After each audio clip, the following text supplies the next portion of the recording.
अमरावती जिल्ह्यातील मुळशी येथे एका ऐतिहासिक सोहळ्यासाठी सर्वजण एकत्र आले आहेत। ज्या क्षणाची अमरावतीकरांनी अनेक वर्षांपासून वाट पाहिली तो क्षण आज प्रत्यक्षात येत आहे। आज येथे मत्स्य विज्ञान महाविद्यालयाच्या भूमिपूजन सोहळ्यासाठी महाराष्ट्रातील दिग्गज नेते उपस्थित आहेत। या महाविद्यालयामुळे या भागाच्या विकासाला नक्कीच गती मिळेल अशी आशा व्यक्त केली जात आहे। चला पाहूया या कार्यक्रमाबद्दल सविस्तर माहिती। अमरावती जिल्ह्यातील मोर्शी येथे मत्स्य विज्ञान महाविद्यालयाचे भूमिपूजन सोहळ्याचे शानदार आयोजन करण्यात आले होते। या सोहळ्यासाठी राज्याचे मुख्यमंत्री देवेंद्र फडणवीस यांनी खास उपस्थिती लावली। त्यांच्या सोबत राज्याचे मत्स्य व्यवसाय व कॅबिनेट मंत्री नितेश राणे, महसूल मंत्री व अमरावतीचे पालकमंत्री चंद्रशेखर बावनकुळे हे देखील उपस्थित होते। या महाविद्यालयामुळे स्थानिकांना रोजगार मिळेल आणि मत्स्य व्यवसायाला चालना मिळेल असा विश्वास व्यक्त करण्यात आला।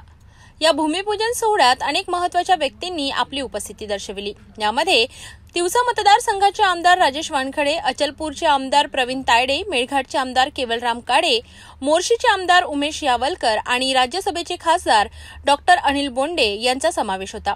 तसेच माजी खासदार नवनीत राणा यांचीही कार्यक्रमाला विशेष उपस्थिती होती। प्रशासकीय स्तरावर जिल्हाधिकारी आशिष एरेकर, मनपा आयुक्त सौम्या शर्मा आणि जिल्हा ग्रामीणचे एसपी विशाल आनंद यांनी सोहळ्याला उपस्थित राहून कार्यक्रमाची शोभा वाढविली।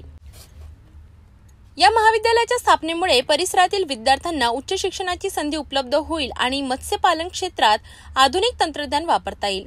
हा प्रकल्प अमरावती जिल्ह्याच्या प्रगतीसाठी एक महत्त्वाचा टप्पा ठरणार आहे। मुळशी येथे सुरू होणारे हे मत्स्य विज्ञान महाविद्यालय केवळ एक इमारत नाही तर अमरावतीच्या आणि संपूर्ण विदर्भाच्या विकासाचे नवे दार उघडणारे केंद्र आहे। यामुळे येथील तरुणांना मत्स्य व्यवसायाचे आधुनिक शिक्षण मिळेल आणि त्यांना रोजगाराच्या नवी संधी उपलब्ध होतील। या भूमिपूजन सोहळ्याने अमरावती जिल्ह्याच्या विकासाची एक नवी पहाट सुरू केली आहे, यात शंका नाही।